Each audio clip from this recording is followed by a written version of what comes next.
What's going on? Welcome to Totally Blitz podcast. We in the Fight Club recapping UFC Fight Night. Was it Vegas 72, Song Yadong versus Simon, and we're gonna talk a whole bunch of other shit in this episode. As always, go down, like and subscribe.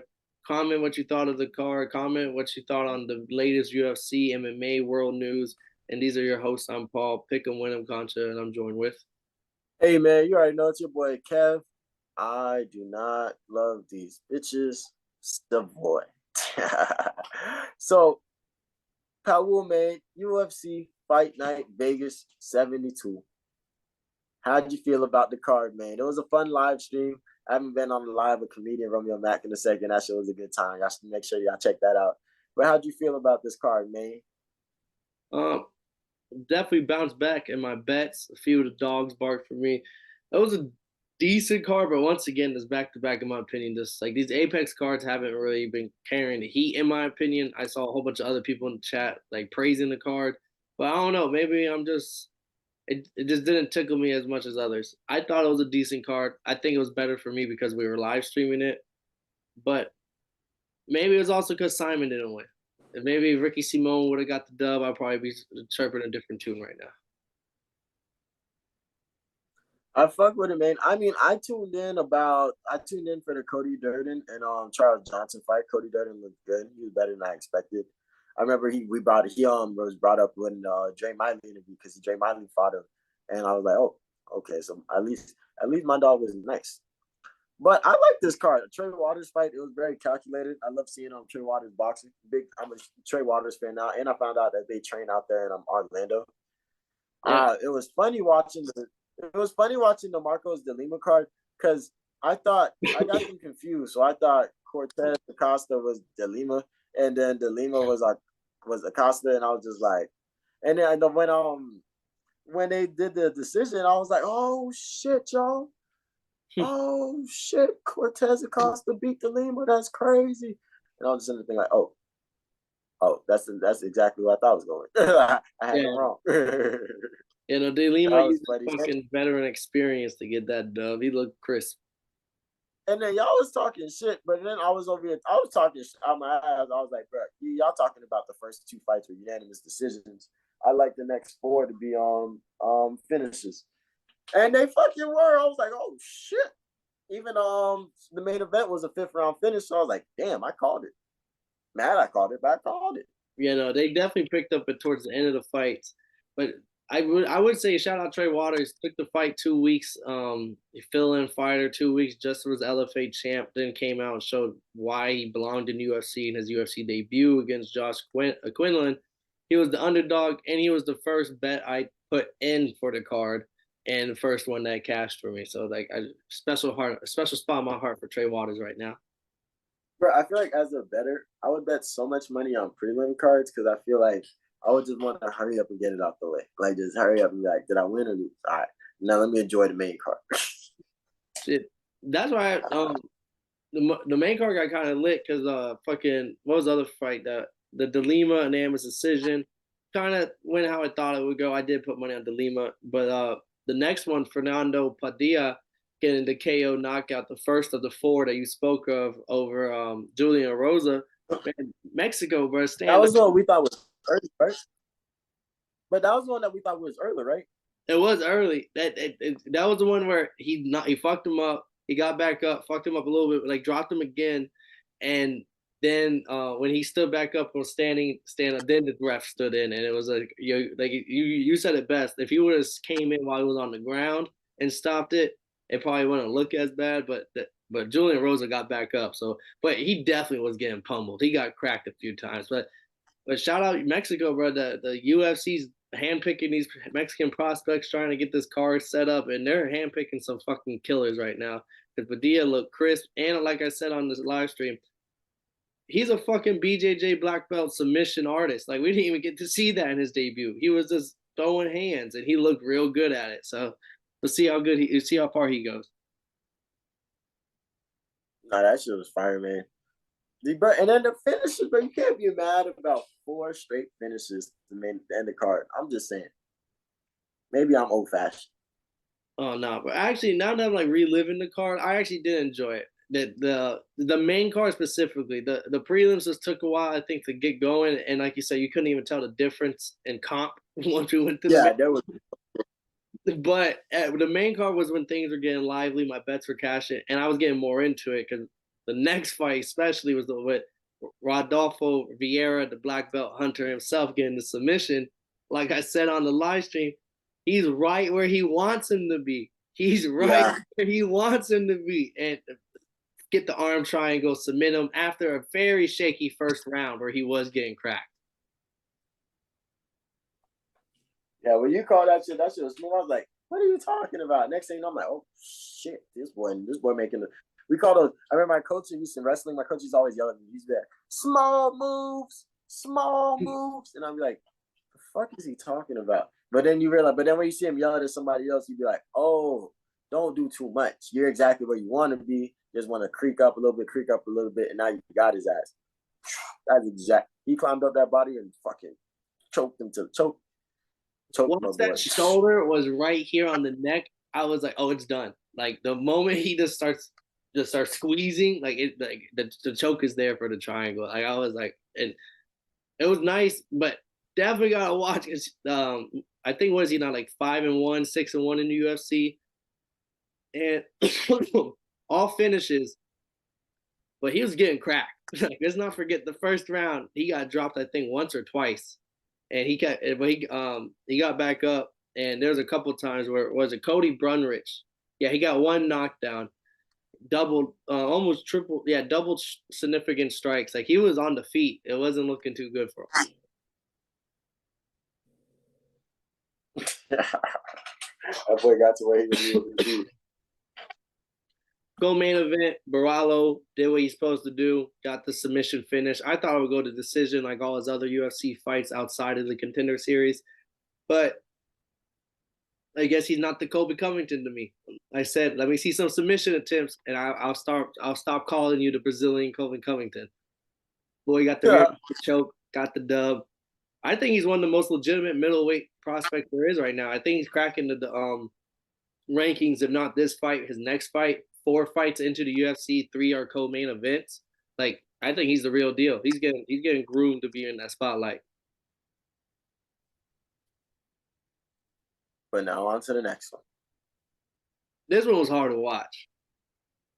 It was hard because I think every round you could have was Song Yadong's round, and it was like Ricky Simon just didn't have nothing in that he could do. He couldn't trade with him, and he couldn't get him down. The 1 or 2 takedowns, which he actually kind of landed good and got him to the ground, Yadong was back to his feet within like a second or two. He never really got to keep him there, grind him or nothing. So I mean, like Yadong, 25 years old, top 10 ranking. Like he went 4 rounds with Corey Sandhagen. He really is like that. I mean, I can't hate him. I thought he would get ragdolled by Ricky Simone's wrestling and his size and weight. Didn't even phase him. Nah, that boy's a killer, man. Even Aljamain Sterling was putting respect on bro's name. Yeah, I mean, fastest hands in the division outside of maybe Sean O'Malley. Even then, it's a toss-up. And he showed great takedown defense. And it's almost scary for people to try to shoot takedowns on him because of how quick his hands are. Nah, that boy's a problem. I was like, and then he just, it was tough. It was tough to watch this fight, like you said. 2 knockdowns throughout the 4 rounds, 5 rounds. Did you see the KO coming? The KO, Did you see the KO coming? Because he caught him with a mean one on the chin.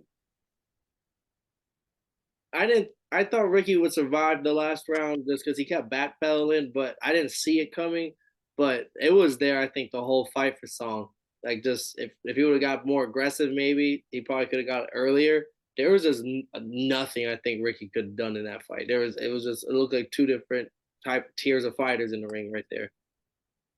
Damn, I'm not gonna lie to you, man. I don't hop on the fucking trends of MMA Twitter, but like, Song Yadong definitely put on a future champ. Maybe it's because I hold Ricky Simone to a high standard. But Song Yadong definitely put on a championship type performance.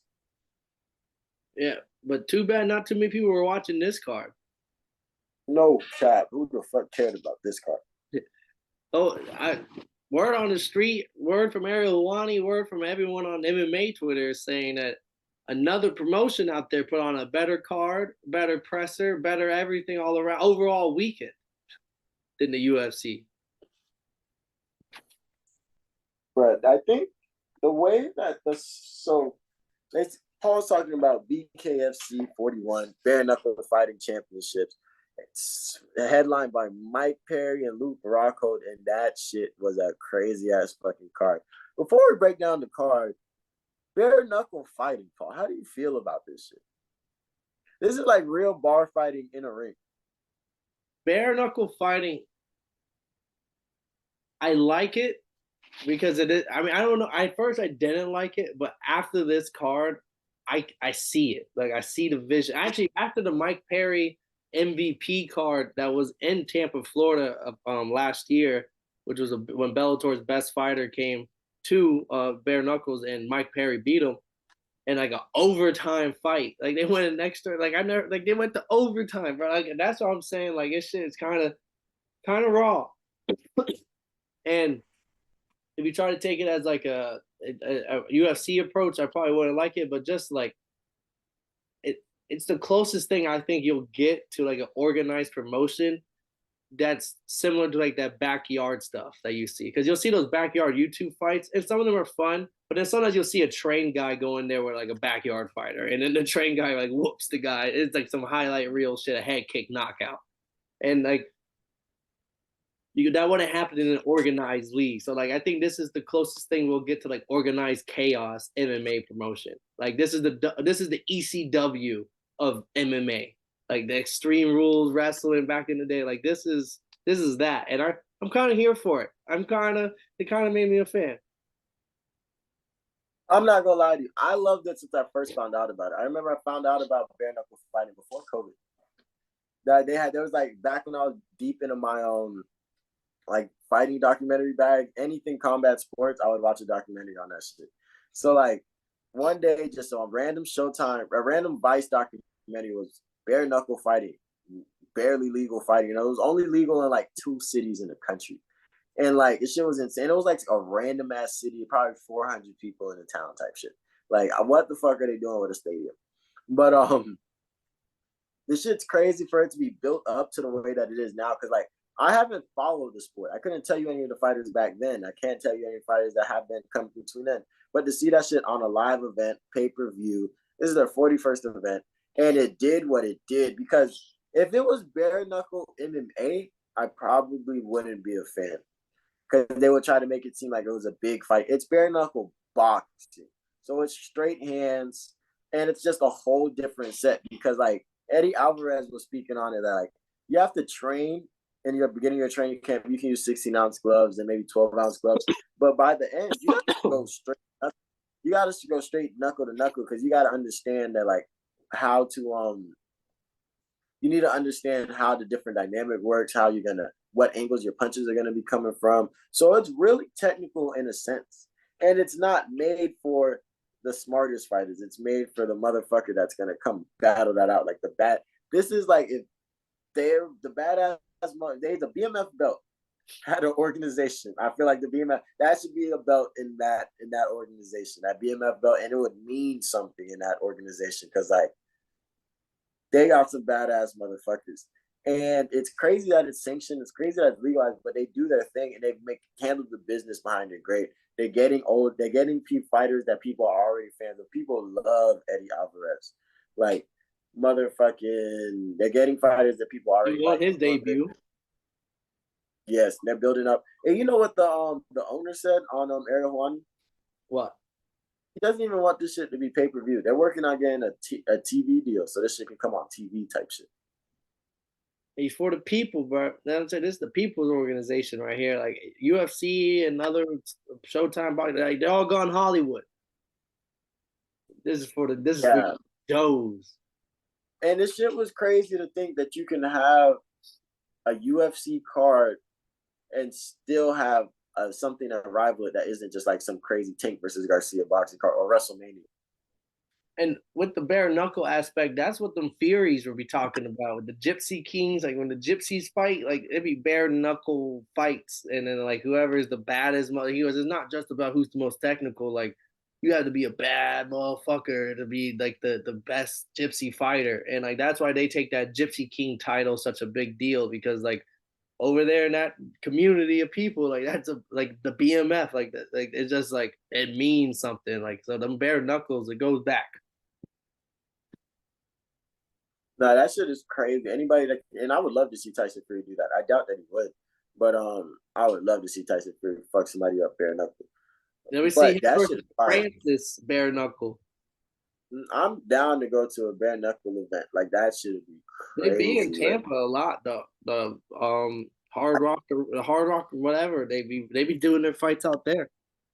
yeah, I heard I had somebody was telling me, one of my mentors was telling me that in Miami that they had an event in Miami because I don't want to go too deep into this shit. But Lawrence Taylor was having an event out there. So my mentor was out there vibing with the peoples and stuff like that. And then the owners of Bare Knuckles were out there and they was like, yeah, we're having an event in a casino this week. Y'all should come by.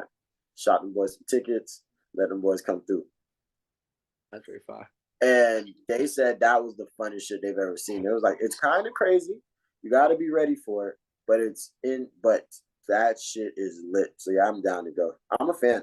I was already fucking with it, but now I'm a fan. Like now I got to start learning their fighters because I also don't think the fighters in there have long careers. Like No, you probably shouldn't do more than 5 fights in there. So like you guys got to get in and out. You feel me? Luke Rockhold might not do it again after what happened in that first fight. Like his teeth Oh, just busted up. he's Like Mike definitely not Perry's doing a that shit. demon, but this is built for Mike Perry. Like Mike Perry seems to love this shit and like thrive in those fucking brawls.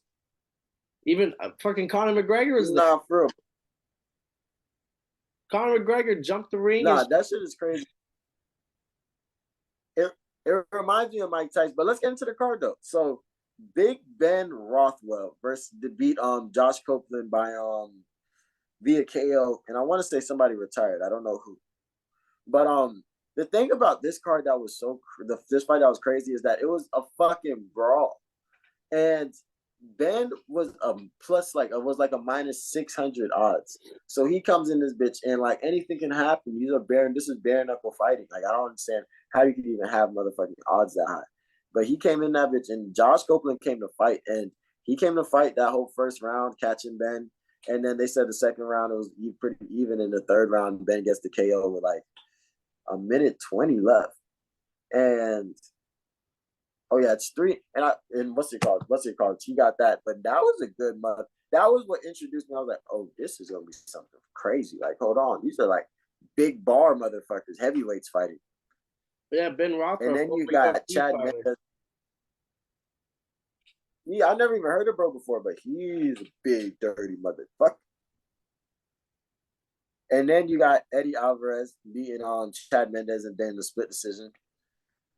Hey, Yeah, did you see that fight? I didn't see the fight, but I heard about it on the like on Twitter, and I know that people were happy for Eddie Alvarez to get his fucking win in his debut or whatever. It was pretty fire. I mean, Eddie Alvarez gets love, you feel me? So like it was pretty fire. He dropped him a couple of times. But the clip that's going around everywhere is that Connor's in the background screaming, uppercut, uppercut, uppercut. And then Eddie Alvarez hits him with the uppercut. And then Connor goes, that a boy? And then he points at Connor like, yeah, you. And then he said in the interview, yeah, like it's really similar to having your coaches out there. So like, what's it called? Like you're gonna listen out for your coaches, and you're gonna hear the loud Irish motherfucker that you've heard a million times.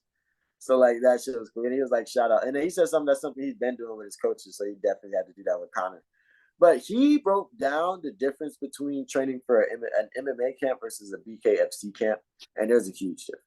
Like for one, like MMA, like if you do something, he said, if you do something once a week, it's a hobby. If you're doing something twice a week, you're really trying to maintain it. It's not until you're twice, even 3 times, you're really just trying to maintain it. It's not until you're doing something 4 to 5 times a week, then you're crafting it and becoming a better part. So yeah, you can train MMA, but if you're only doing like 1 day of boxing or 2 days of boxing or 2 days of Muay Thai or like or you're a stand-up fighting only doing one day of BJJ, like 1 day of wrestling, like you're only gonna learn how to defend that stuff. You're not really trying to motherfucking learn that shit. So you're like training for a BK fight is just straight up boxing, like straight up motherfucking. You get in your hands right. You start your camp with the 16 ounces. You get the 12 ounces. I don't know if he goes straight from 12 ounces to no gloves, but he said he works, so pretty much works his way down. And motherfucking, and you get right for it. And there's a difference. Like you got to really get your angles right. You got to be ready to take a straight up punch to the face. Like shit is insane. And you can get, and besides the bare knuckle, you can get hurt for hurting somebody like terribly. Yeah, and they can get old as UFC fight like Chad Mendes and Eddie Alvarez, where like their chins are kind of gone. So it kind of makes for electric fights because both of them, I believe, got like multiple knockdowns in this fight. So it was like anything can really. And the shit's 5 rounds, but they're like, I think they're like 2-minute rounds or 3-minute rounds. The difference between that versus a 5-minute MMA fight, a 5-minute MMA round, like you ready to go to that next round. You jumping out your seat. Like, yeah, he said he was ready for it. It was a great time. He says he plans on doing another one. But on to the main event. This motherfucker, Mike Perry versus Luke Rockhold. I know you seen this fight. Oh, yeah, no. I like Mike Perry, bro. MMA Twitter be behind that guy. Bro, he's a gangster kid. This man actually went into his closet. And he went into a shed or something, and he found a bobblehead from his MMA days that has like all the tattoos and stuff on it, but it doesn't have no gloves. And he said he got it made himself. Versus like the one that Ariel Hawani has, and it has like MMA gloves. He's like, you see this? I just always knew. I just always knew. Always. But it's interesting to be Mike Perry. He got the second round knockout of Luke Rockhold. And a lot of people are saying Luke Rockhold quit. And I'm just like, I will too. I will too. Especially when the audio came out of him saying, I have a chipped tooth, something something's fucked up, it's just not worth it. Like when you say it's not worth it, it does sound like you could have kept going, but you just kind of weighed out your options. Nah, for real. I'm not gonna lie to you. I looked down at my phone for 2 seconds, and the first thing I see in the chat, the UFC's on chat is big boobs on always saggy. They preaching in there. Bro, I should. If we was on the podcast, I'd be announced like there will not be any big boob slander in this chat. You heard me? And put a gun emoji in that motherfucker. Let him know. But nah, Mike Perry's very interesting because like you're winning you're doing big things, you're drawing the crowd, you're bringing more attention to the sport, and on top of that, you motherfucking fit the part, you're enjoying it, you're loving it, you're excited. So Mike Perry being like probably one of the first big stars out of the BKFC is interesting because it's like, well, he came now they're showing how they. We already had like the UFC following, so like him taking it to BKFC, that's like Nate Diaz going over. It's like he kind of like it's just you already have that little stardom to you. Yeah, but he just fits the character so well, being the man over there. Oh yeah, 100%. He's the stand-up fighter version of the Diaz brothers, because the Diaz brothers are known for the BJJ. Yeah, they'll stalk and slap a few people if they got to, but Mike Perry's has always been known for like his stand-up gangster mentality. And one time he came out to Rihanna's Umbrella song because it was the wrong song. Someone put some other song, like put that song instead of his walkout. Homeboy still went out there, grabbed the mic, and started singing around to it, bro. He's just always been a character. I fuck with bro. And the way that it's been explained is that his contract just came up in BKFC. Oh, he's probably getting that bag. Oh yeah. But here's the thing, they've already been like, they want to say like he even agrees that they paid him like, I can't remember the number, but definitely more than twice his they definitely paid him a lot over for doing well. So that's the big thing about BKFC, having a star and treating it well, even though you're a small company. They said that the dude that runs the shit gave everybody a speech to like, yo, bro, I had to take the second mortgage out of my crib to make this shit happen.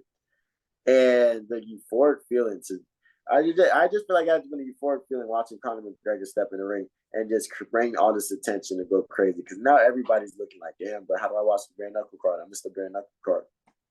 And people are saying like they're ranking them in the chats, and they're saying like after this card, it may now be bare knuckle has the way to be bigger than Bellator and PFL. Like it could really be the number 2 MMA types because a lot of MMA fighters are going over there. So it's like still they're still considering that MMA grasp of promotions, and they're saying it might be like one. It's probably not gonna be over top because one has a lot of money, and it's over there in Japan, and Japan people be fucking with it heavy. But bare knuckle is that next competitor. It's already showing more glimpses than what Bellator and PFL is showing, at least money wise and like stardom wise. Facts. Them boys know what the fuck they're doing. And shout out them boys because that's to start that from the bottom. Because like I remember when I first heard about it, they was like damn near in the dungeon with it. You feel me? Like it was funny because like 50 Cent was there for it, and I was like, the fuck is he doing here?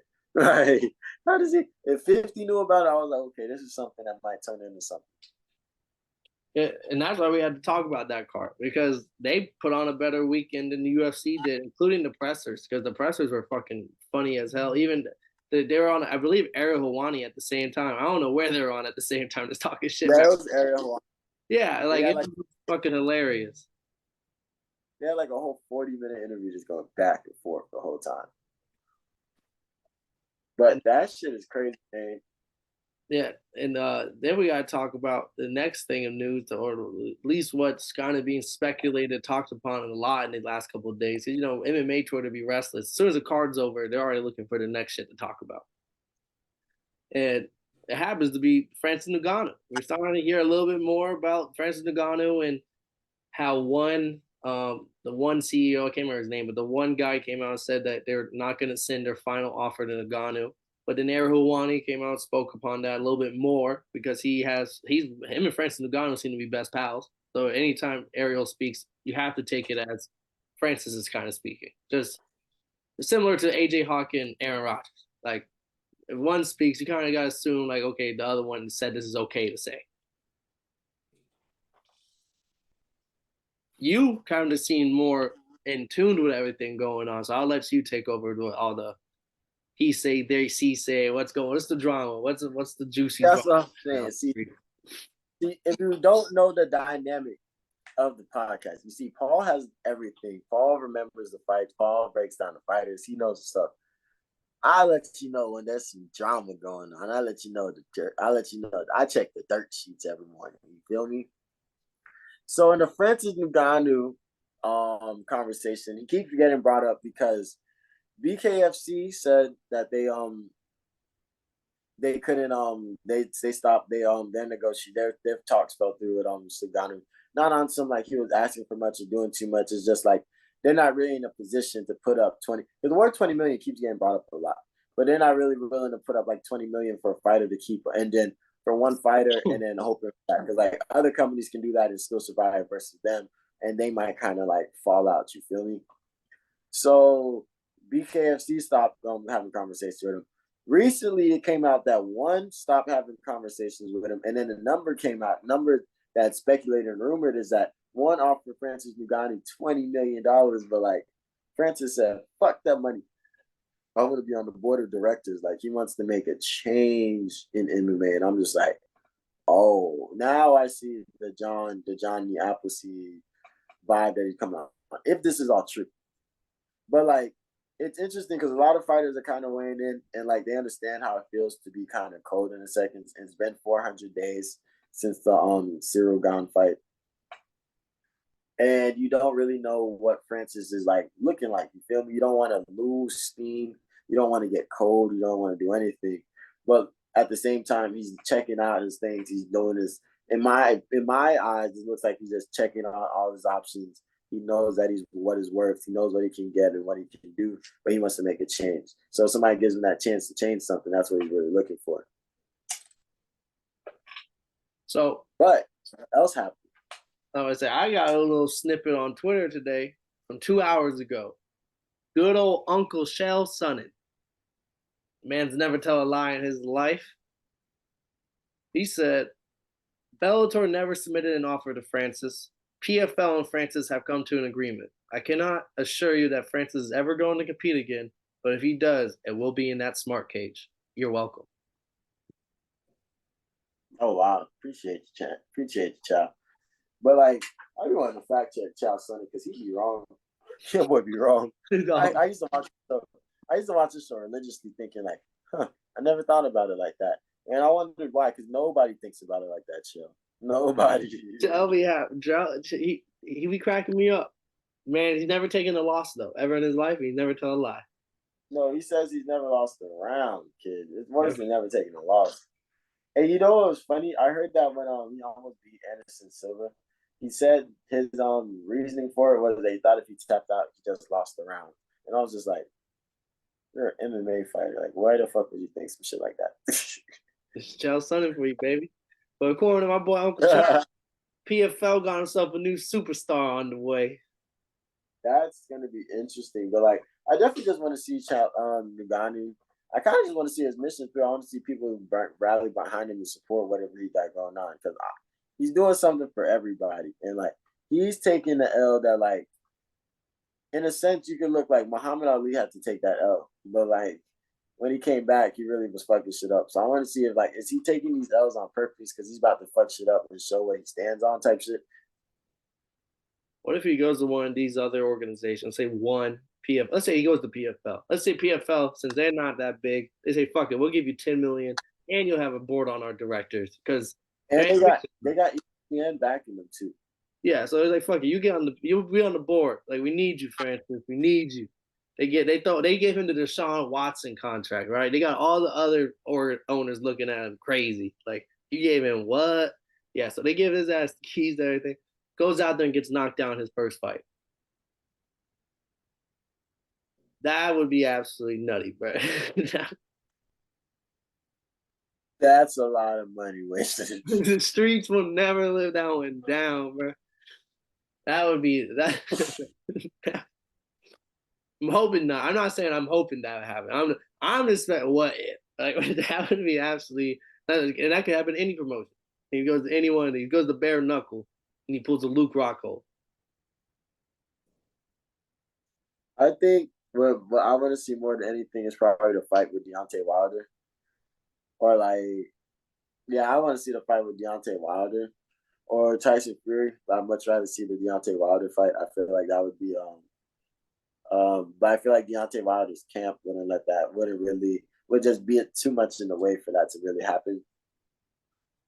But I would love to see him do something. And like, I'm not rushing him, but I would like to see something like this year or early next year. But like, I do want to see something from my dog. We should get something soon because Ariel Wani, like I said, he speaks for him most of the time because no one hears from Francis other than the people that's negotiating with him. Ariel said that the reason why he didn't send the offer is because Francis has verbally agreed with another promotion, another something. He didn't say promotion. I don't believe he said promotion, but he said he agreed. He has verbal agreement with somebody. So we might, hopefully, I'm hoping we see some big news in the next 2 months, 3 months, saying Francis signed to blah blah blah for blah blah amount, or Francis versus some boxer. Fucking Joe Joyce versus Francis is gonna go down in Wembley Arena. I don't know, but I do it. Like I said, I just want to see something, hear something other than Francis is still a free agent and he wants all this money or he wants this. Like, that negative narrative that they're writing right now can't continue for much longer, because then the story changes from you being a folk hero to somebody who could have been the greatest heavyweight of all time. Could have, and then a lot of people are gonna be like, man, well, you ducked John Jones. Yeah, then the people that start watching UFC like 3 years from now and they weren't already here for all that background knowledge, they'll be like, "Damn, bro, you retired right before when John Jones came back. It sounds like you dug it." Like that's gonna be the narrative for the year. Like, so Especially if they be like, better get on it, Francis. hell yeah, and especially when they find out that like John Jones won his vacant title, it's like, oh shit. In dominating fashion, first round easy. Hell yeah, but man, it's been a great week for all MMA fans. I'm enjoying MMA life right now. MMA Twitter is dumb disrespectful as usual, so it's been fun. Yeah, no, I mean, couple of decent cards. Bare knuckle, we might have to start talking about multiple cards every week if these other organizations. Because last week it was Bellator. Bellator brought the heat on UFC, and I wasn't a fan of that Blades of Popovich card. So like, we might have to start talking multiple cards coming these next couple of weeks if UFC don't start putting up some bangers, which they look like they are this weekend. Yeah, they're coming with the bangers. Cejudo versus Aljamain Sterling. The preview. I'm high. The preview's coming out soon. But the thing about it, I feel like what they're doing is they're showing at the UFC like y'all not gonna get every weekend. We gonna eat too. Like you're not gonna get every weekend.